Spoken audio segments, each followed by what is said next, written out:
Welcome to the Project Management Prepcast, the direct route to PMP exam success. Here's your instructor, Cornelius Fichtner. Hello and welcome to the Project Management Prepcast, where we factor in everything that you need to know for the PMP exam. I'm your instructor, Cornelius Fichtner. If you were to be sent off to manage a project overseas, I bet you'd seriously consider your host country's political situation, its security, geography, culture, and infrastructure in how you manage the different aspects of your project. Right? Well, what I must emphasize is this. First, what I've mentioned are but a few examples of enterprise environmental factors. And second, enterprise environmental factors are an important influence on any project, not just the international ones. This lesson, therefore, aims to describe the different enterprise environmental factors so that you know what they are and how they can affect your project. Specifically, in this lesson, we provide an overview of the enterprise environmental factors. We describe the internal and external factors that may influence your project. We list the factors that the PMBOK guide describes for various processes under the 10 knowledge areas, and we select specific factors for each knowledge area to discuss as examples and explain how they can influence your project. And because the PMBOK guide contains dozens and dozens of these enterprise environmental factors, you can imagine that we have a lot to get through. Though this is going to be a long lesson for you here. That's why we broke it up into two parts. In part one of the lesson, we define enterprise environmental factors and provide a general overview. We then go through the different enterprise environmental factors for the first 5 knowledge area. And then in part 2, we continue with the last 5 knowledge area and conclude the lesson with a review. Before we proceed, let me explain some of the acronyms that you will see on this and other presentations in the Prepcast as well. Off the bat, there is, of course, the big elephant of a word in the room, and that is enterprise environmental factors. That is a bit of a mouthful, and often, well, it does not fit well on a slide, so we usually abbreviate it here on the Prepcast as EEF. And there is a world of acronyms out there in the PMP exam, and we also use PMIS for Project Management Information System. We use OPA for the other big elephant in the room, which is the Organizational Process Assets, and we also use WBS for Work Breakdown Structure, and so many other abbreviations as well. We think it's really okay to use acronyms, just as long as you don't forget the words and meanings behind them. With the abbreviations out of the way, let's take a moment to step back and take a look at the environment where my and your projects exist. And I think we can all agree that every project takes place somewhere in this world here on the earth. It also takes place in the context of the organization that is performing the project. And yes, you see your project right there within the organization itself. And then, of course, there you are yourself, the project manager, smiling through all the triumphs, trials, and travails that your project may bring you. But come to think about it, we as human beings have a slightly different perspective. It is quite the opposite. We don't start with the world looking at things. We start with ourselves. We start with the project manager. Here in the view of yourself, you have maximum control. You can plan your schedule for the day. You can plan when you should eat versus have a meeting. And then when you look at the world, you look at the things in your immediate circle of influence. And as the project manager, you have the greatest control over things that happen within your project, within your project. You operate your project within your organization. Here you have less control over events and conditions or organizational factors that affect you and your project. And outside of your organization, then there is the world. Observe as these circles get wider and more distant from yourself. You, the project manager, you have less influence. So you almost have no influence over the things that go on in the rest of the world. There are visible and invisible boundaries which separate your project from the rest of your organization. And there are also boundaries that separate your organization from the rest of the world. It's within these boundaries where enterprise environmental factors reside. Within your organization, there are internal enterprise factors that we need to consider, and the real world contains everything else in existence. This is where we have the external enterprise environmental factors that are relative to your organization. Both the internal and external factors will influence you and your project, but you have very little or no influence over them. With that in mind, let's look up the official definition of enterprise environmental factors, which the PMBOK guide formally describes as conditions not under the immediate control of the team that influence, constrain, or direct the project, program, or portfolio. So if you think about it, there are many environmental factors that surround a project and influence its success. You have to think of dynamics, which will not only influence, constrain, or direct your project, but which in general your project team cannot control. And as you can imagine, there are a lot of other factors as well that a project manager has to juggle on an almost daily basis. Let's take a look at what some of these things might be. We have the project manager's holiday plans, his or her health, the project team communications, we have costs, we have schedule, and although these may be things that can impact the project, note, if you haven't already, that they are in the more immediate control of you and me as the project manager. In the previous circle diagram, these would fall within the inner circle of the project. So by definition, these 5 examples here, they are not considered to be enterprise environmental factors. Well then, let's compare these previous 5 examples with a list that we do consider to be enterprise environmental factors, and we divide these factors into 2 separate lists. On the left-hand side, we first begin with the internal factors. These are factors that in our circular diagram fall outside your project circle, but still lie within your organization's circle. And this list includes the culture of your organization, how your organization is structured, its infrastructure as well, the organizational resources that are deemed available to your project, and your PMIS, there, your project management information system. And the examples that we're going to see on the right-hand side obviously are then going to be the external factors. Think of these as the factors that fall within the area in the diagram that we had labeled as rest of the world. These would be factors such as market conditions, political climate, public opinion, agreements that you may have with third parties, or the regulatory situation under which your organization operates.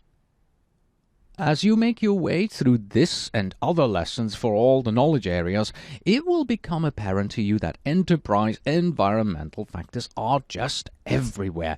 This is an example here of the graphic that is used to list the inputs to the plan risk management process. For inputs, it has the project management plan, the project charter, the stakeholder register, the enterprise environmental factors, and the organizational process assets. You can see that EEF, for enterprise environmental factors, there is one of the inputs. In this lesson, we will go through all the knowledge areas and processes to take a closer look at the enterprise environmental factors involved in each of these areas. And to do this review of the EEFs that we have selected for you, you will find tables that look similar to this one here, that list all the processes under a particular knowledge area and their corresponding process group. These tables, they are similar to the tables that you will find in future lessons where we go through each knowledge area and through each of the processes in those knowledge area. We modify them slightly here as we study related enterprise environmental factors. For example, for the plan risk management process from the previous slide, we list the process name and identify the process group. We then place a check mark beside the process name to indicate if this particular process contains any enterprise environmental factors that serve as input to the process, or if there are no factors used as an input to the process, we don't use a check mark, we use a red X to symbolize that there is an absence of enterprise environmental factors for this particular process. We go through this exercise for each process under project risk management and for all processes for the rest of the knowledge areas. And once we are done with looking at the overview table, we jump a little bit more into the details. We look at processes, factors, examples, and influences. And here is a color and symbol guide of how we are going to do that. We look at individual processes and factors, and we list those in blue. And then we go through examples and influences for selected factors, where the figures will be in orange. So first we look at the table, then we look at the blue enterprise environmental factor processes and factors, and then we look at the orange examples and influences. Got it? Okay, let's get started. And here is our first overview table, and of course we begin with the knowledge area that weaves all other project management processes together, and that is project integration management. We see that it has 6 processes covering the full spectrum of the process groups. Develop project charter. This has enterprise environmental factors which must be considered.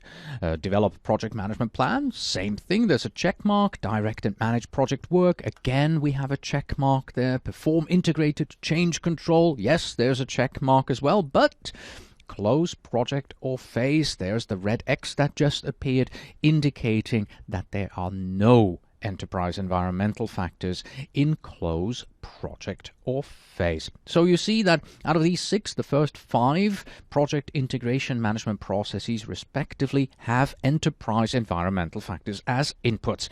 Let's go examine them. The enterprise environmental factors that can influence the develop project charter process, they include but are not limited to governmental standards, industry standards or regulations, that is to say codes of conduct, quality standards or worker protection standards. We have the organizational culture that we live in and the structure of our culture, and of course marketplace conditions. And then the second process, develop project management plan.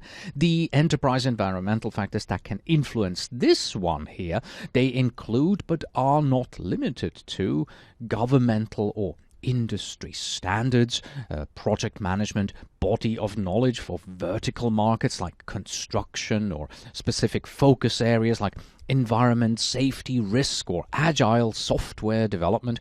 Then the PMIS, which is of course the automated tool like a scheduling software, configuration management system, information collection and distribution system or web interfaces to other automated systems that you may be using. Then there is the organizational structure, culture, management practices, and sustainability. Infrastructure is also something we have to consider as an EEF input to develop project management plan. And lastly, personnel administration, which means hiring and terminating guidelines, employee performance reviews, and employee development and training records. Yes, all of these are factors to consider as we go through these processes, and those were only the first 2. The EEFs that we have to consider when we're going through the direct and manage project work process are the organizational, company or customer culture and structure of the performing or sponsoring organization of your project. We have to think about infrastructure, existing facilities or capital equipment. We have again personnel administration. Again, we're talking about hiring, firing, employee performance reviews and training records.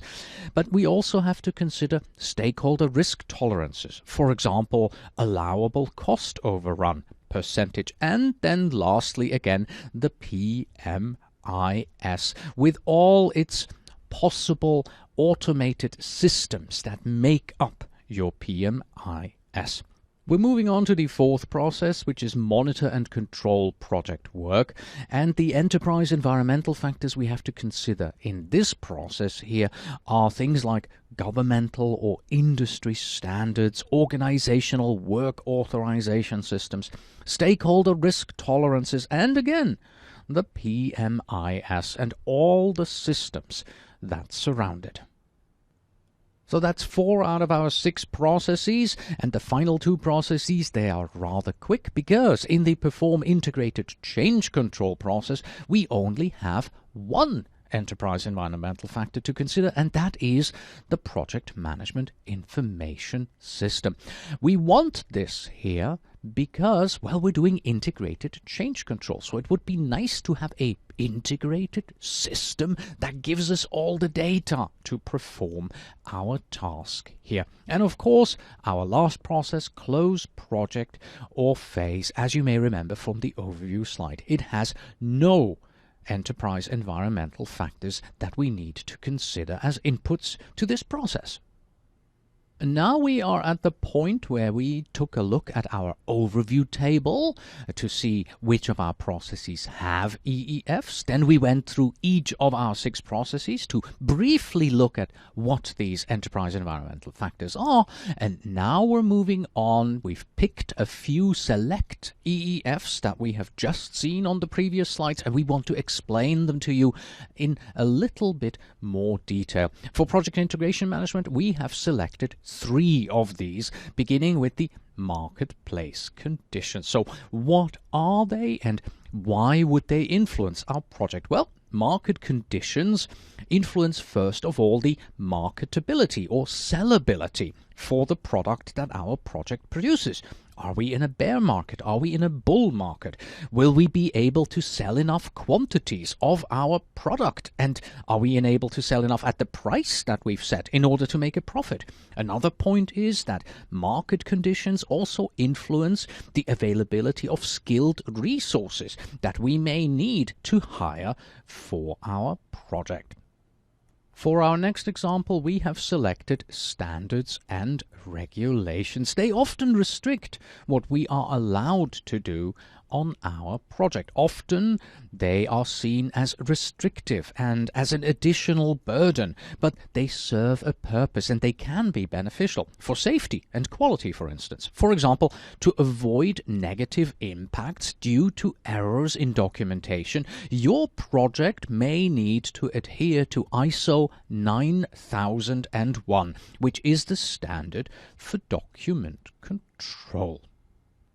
And for our third and final example of an enterprise environmental factor here in the project integration management knowledge area, we have selected stakeholder risk tolerances because they influence your project in one of 2 ways.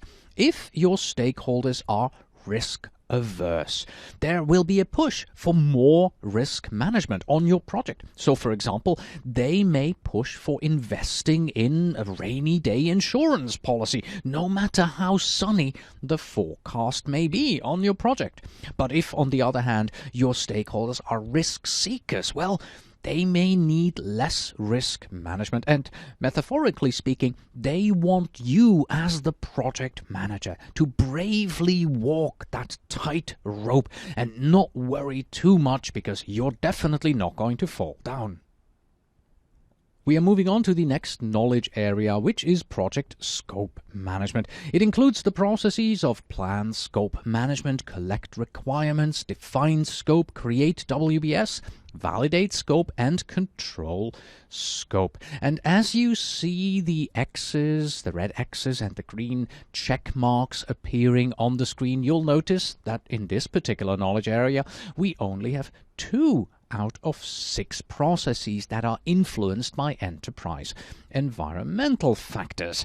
Let's think about this for a little while, because if you compare this to project integration management, where we had 5 out of 6, there seems to be little influence that is exerted on our project. And that is because your project is by definition producing something new. In other words, the product, service, or result you are producing is new, therefore the scope is new. Therefore, there should be fewer factors within your organization or within the rest of the world which should influence your project scope management. But based on the overview slide, we now know that there are some enterprise environmental factors that are relevant. So let's take a look at the 2 processes under this knowledge area that do have influences from our EEFs. And the first one here is plan scope management. And the enterprise environmental factors that can influence this process, they include things like the organization's culture, your organization's culture, infrastructure that surrounds our project, personnel administration, as well as, once again, marketplace conditions. And as we also know from the overview slide, collect requirements and define scope. These 2 processes have no enterprise environmental factors that are involved. The process of create WBS, create the work breakdown structure, also has one single enterprise environmental factor that is listed in the PMBOK guide that could influence this process, and that is industry-specific WBS standards. And then again, there are no enterprise environmental factors for the 2 remaining processes of validate scope and control scope.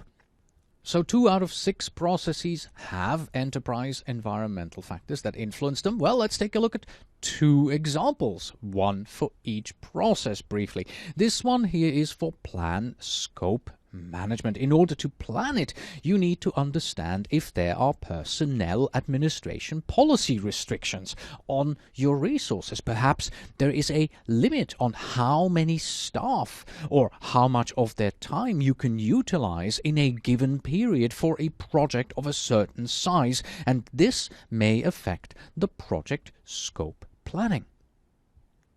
And for our second example, we move on to the second process that has EEFs as influence, and that is create WBS. Because at times you may feel that your project is like a big mess and you're not sure how to best structure the work. But there is no need for you to reinvent the wheel, because perhaps others have dealt with similar situations, projects like yours, and have provided a path for you to follow by using work breakdown structure standards and examples that are specific to your industry.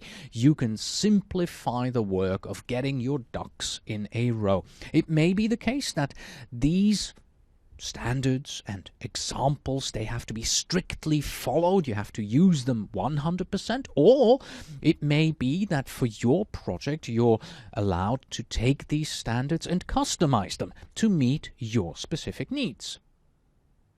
We are ready to move on to the next knowledge area, which is project time management. And here we find that there is only one process out of the 7 that does not have any enterprise environmental factor involvement. And that's the final one there at the bottom, control schedule. For the rest, plan schedule management, define activities, sequence activities, estimate activity resources, estimate activity durations, and develop the schedule. They all have enterprise environmental factors as inputs. So let's get to these 6 processes and let's take a look high level again at what these factors are that may be involved in each of the processes. The first of our 6 processes here, plan, schedule, management, is the largest when it comes to the enterprise environmental factors we have to consider. There are 5 of them. There is the organizational culture and structure that can influence schedule management, resource availability and skills.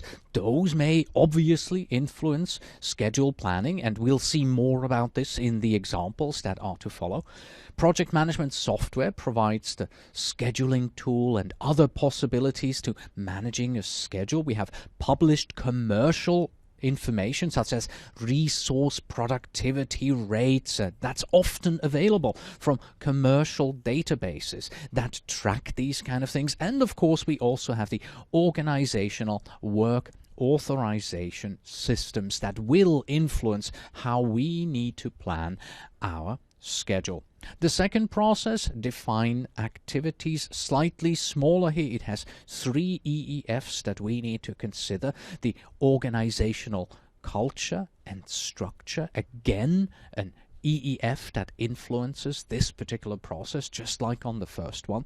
The published commercial information from commercial databases, again, we've just seen that in the first process as well. And then the third one is the PMIS, which, by the way, we're also going to take a look at in our examples in just a bit.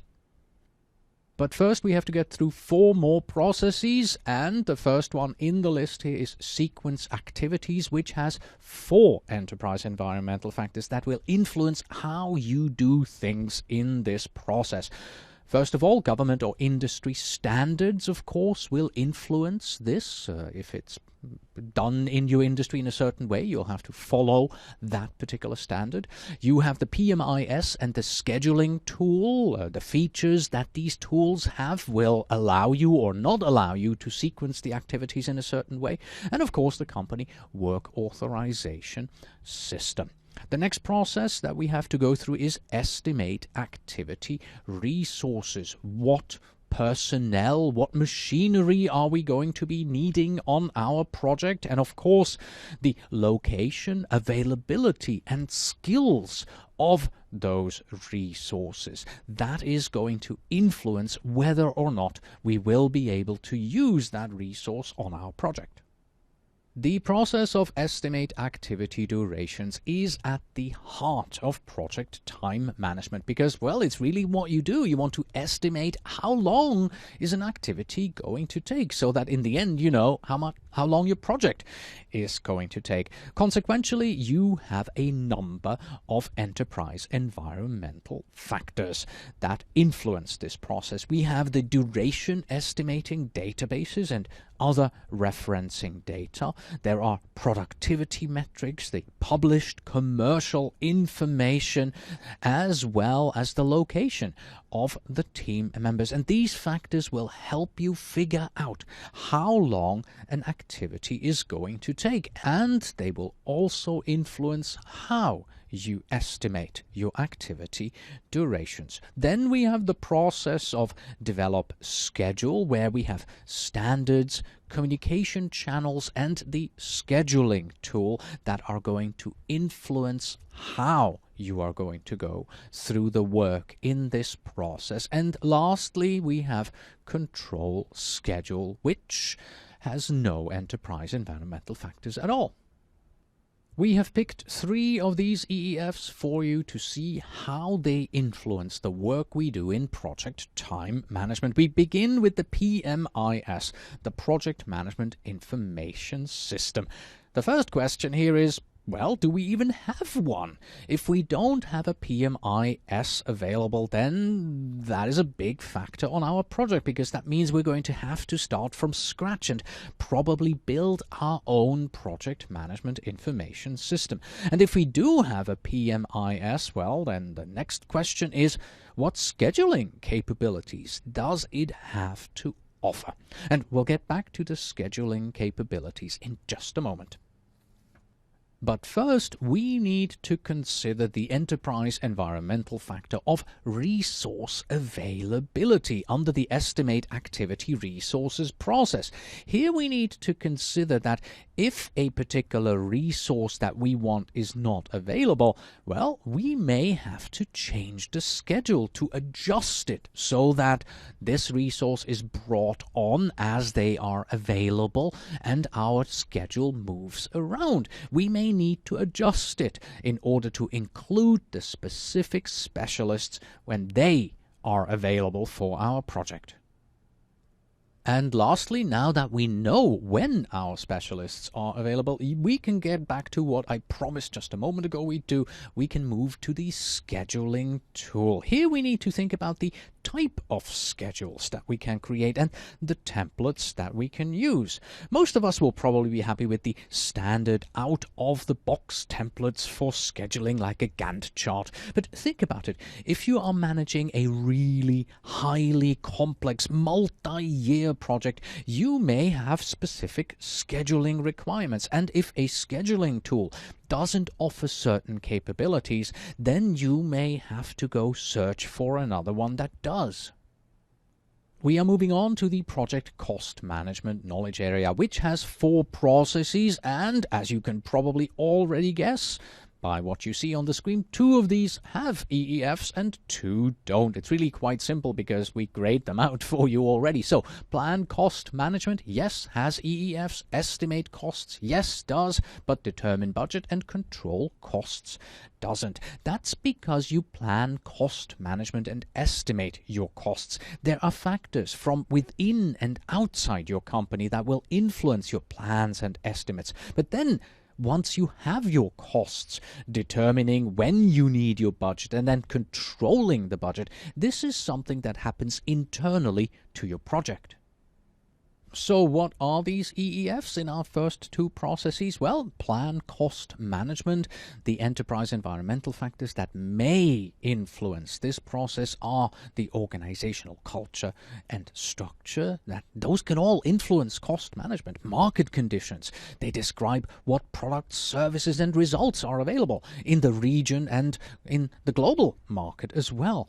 Currency exchange rates for project costs that are sourced from more than one country, published commercial information such as resource cost rate information is often available from commercial databases that track skills and human resource costs and provide standard costs for material and equipment, published seller price lists and other sources of information like this. And of course, again, you have your project management information system, which provides alternative possibilities for managing cost. And then our second process, estimate costs. It has 2 enterprise environmental factors. These are the market conditions and again the published commercial information. And of course, as we have already determined, determine budget, no EEFs, and control costs, no EEFs, because these happen internally to your project. There's nothing really from external that will influence these 2 processes.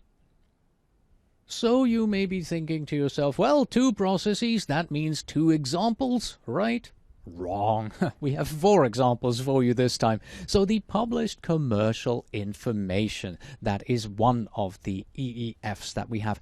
These contain resource rates and pricing. For example, there are databases that track rate and price lists for labor skills, other materials and equipment. This is useful for purposes of planning cost management and estimating your costs. But if you are working on a project where you require resources from another country, then currency exchange rates, they become quite relevant, as these may fluctuate depending on the timing when you need your resources. You have to plan on possibly spending more for the same resources. And in a related note, especially if your project will be heavily dependent on currency exchanges, you need to understand your organizational structure and capabilities. How sophisticated is your cost and accounting system, and how mature is your organization when it comes to dealing with currency exchanges? We have looked at the market conditions already previously with respect to the project integration management knowledge area, but for project cost management, you look at market conditions from a slightly different angle. It's less about whether or not you can sell your end product. For the estimate cost process, you need to understand the availability and pricing of resources that you need in order to be able to estimate their costs. We are moving on to the next knowledge area, which is project quality management. And similar to the cost management knowledge area, only the initial process has any enterprise environmental factors worth speaking of. As you plan the quality, that is where you take enterprise environmental factors into consideration to create your project quality management plan. As you then perform quality assurance and perform quality control, you use your quality management plan, and you do not have to consider the external or internal factors because you've already considered them in the plan, and now you're executing that plan. There are 4 known factors for plan quality. There are the government agency regulations, rules, standards and guidelines specific to the application area, working and operating conditions of the project or its deliverables that may affect project quality, and cultural perceptions that may influence expectations about quality. And then, of course, there are no EEFs for perform quality assurance and perform quality control. And of course, when I say that there are 4 known factors on the plan quality, I'm talking about the fact that the PMBOK guide specifically mentions these. There may be other factors apart from these 4 in your particular project, in your organization, because remember, every project is different. For now, let's proceed and take a look at these 4 factors in a little bit more detail. We begin with government regulations, and if you have ever worked in a pharmaceutical, healthcare or financial industry project, you know exactly what I'm talking about. There are tons of government agencies out there that regulate what quality may mean on a project. These affect the project as well as the product, service or the result that you are creating as part of the project. And then next we have rules and standards and guidelines. These may be specific to the application area or industry of the project that you are managing. It may be specific to a particular product, service or result. One area that we can think of here is safety, which is part of quality. You can easily see that the rules and standards and guidelines for safety and quality for a project that involves textiles would be quite different from a project which is manufacturing or preparing food. Next, we have the working or operating conditions of your project, which may affect the quality of the outputs of the project. For example, the physical environment where you work may have so much noise that the project team can be distracted and make mistakes. Or in a modern office, some of us have come to depend on the infrastructure, which we may take for granted in our workplace. For example, reliable communications, transportation utilities, and other services. And lastly, there are different cultural perceptions that we need to contend with. This could be related with national stereotyping. For example, there is generally great respect for the precision of Swiss clockmakers and for the reliability of Japanese or German cars. This could be based on your organizational cultural perception, your customers, or that of the rest of the world. So there are different expectations on quality. What could be sufficient, acceptable, precise, coveted and valued in one culture, well, might not be considered as such in another. Cultural connotations can be both positive and negative. For example, a project that tries to improve the quality of your customer service has to consider that what might be considered approachable and friendly in one culture could be considered rude and intrusive in another. And so we have now covered the first 5 knowledge areas, which means that this concludes the first part of our lesson on enterprise environmental factors. So Justine and I say goodbye. Well, as you know, to be precise, Justine says, See you soon. And I say, Until next time.